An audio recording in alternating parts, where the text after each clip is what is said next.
Bonjour chers amis, vous me pardonnerez, je vous fais une vidéo de l'intérieur de chez moi puisque dehors il pleut de grosses cordes, donc je ne peux pas tellement sortir, faire quelques promenades pour vous montrer un petit peu des coins de ma ville de Vitré. J'espère que vous allez bien, moi tout va bien. Je ne vais pas vous faire trop d'actualité, j'ai simplement un débrief concernant ces mouvements de dernier temps, là, concernant les agriculteurs, cultivateurs, paysans. Bon, paysans, malheureusement, ça existe beaucoup moins qu'avant, peut-être même plus. Paysan qui veut dire pays, je le rappelle, hein, c'est pas péjoratif, bien au contraire. Mais on change les mots, les formules, pour dire la même chose. Avant, c'était les paysans agriculteur, c'est devenu agriculteur-cultivateur et maintenant c'est agriculteur-cultivateur-producteur. On a ajouté production pour faire comprendre que il faut produire et pour produire, il faut se rassembler, il faut se regrouper ou avoir les moyens de faire une entreprise ou quelques entreprises pour plusieurs, mais ne pas rester seul ou alors avoir des capitaux, avoir la chance, pourquoi pas, hein, quand on est jeune, d'avoir un prêt bancaire pour pouvoir éventuellement faire un prêt et puis de devenir, j'allais dire un trust, qui veut dire en français confiant, hein, une entreprise de confiance, le trust.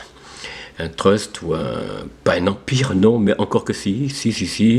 Aux États-Unis, Bill Gates, je crois, de mémoire, a racheté pas mal de terres agricoles aux États-Unis. Hein, je parle, je sais pas ailleurs dans les autres pays, j'en sais rien.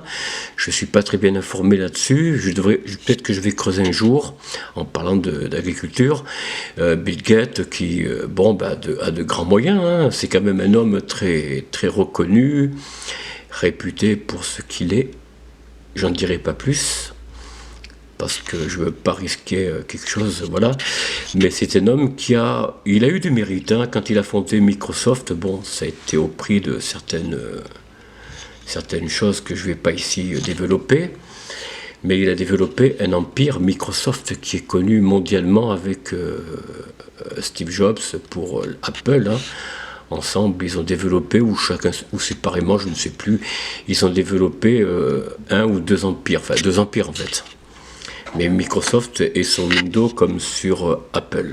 Bien, revenons un petit peu à ces derniers jours, ces dernières semaines de ces mouvements.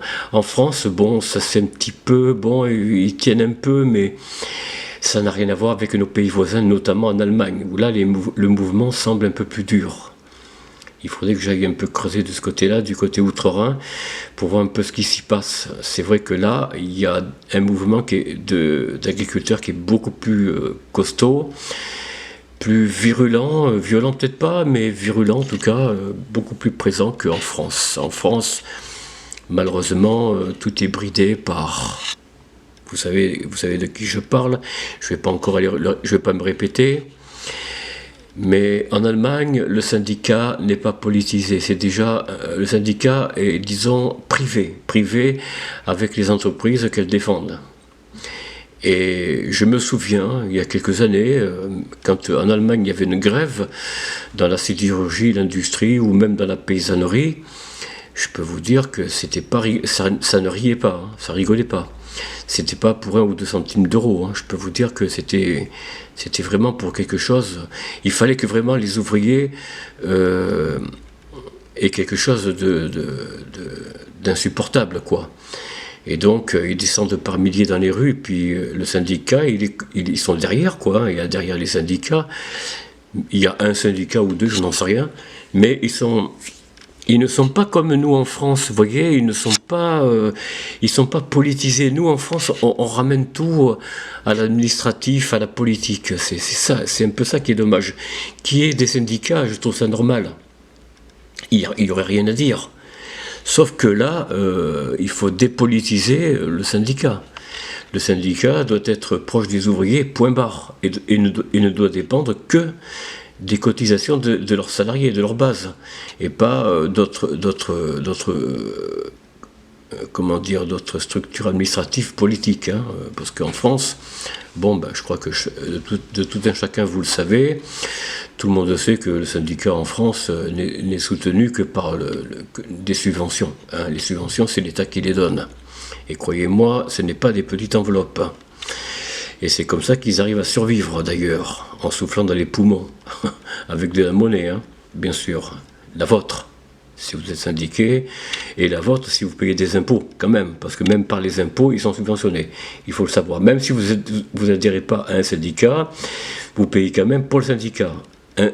Idem pour la presse, hein, la presse que j'appelle communément nationale ou départementale, ou locale. Elle est soutenue par des subventions, qui est donnée ou par l'État, ou par la région, ou par le Conseil général, ou par quelques mairies. Et ça, c'est vous qui payez, messieurs, dames. Il faut le savoir, même si la presse ne vous plaît pas, ben vous la payez quand même. Voilà, c'est comme ça. C'est ainsi. Hein. Ainsi, on vous propose pas, on vous impose un impôt, une assiette, et donc vous payez plus pour des subventions. Je ne parle pas des associations, hein, bon, mais vous payez plus pour ces choses-là, la presse, les associations, je viens de le dire hein, rapidement, que pour des chantiers de grande ampleur. Bon, il y a des chantiers qui se font en France, bien sûr, je ne dis pas qu'il n'y en a pas, mais on pourrait faire mieux et plus et mieux. Hein, regardez en Chine, en moins de 40 ans, en moins de 30 ans, ils se sont relevés et sont quand même la deuxième ou troisième puissance dans le monde. Où sommes-nous, nous, la France, dans tout ça? Dites-moi, où sommes-nous? Ben, on est assez loin, je crois, hein, dans les le 24e rang, je crois, hein, il me semble. Confirmez-moi ou au contraire, reprenez-moi si je me trompe. Confirmez ou infirmez, c'est à vous de voir. Si vous avez plus de sources d'informations que moi, je serais ravi d'avoir des retours. Voilà, j'espère que cette vidéo vous a plu. Je vous souhaite une bonne journée. Je vous dis à très bientôt. Au revoir.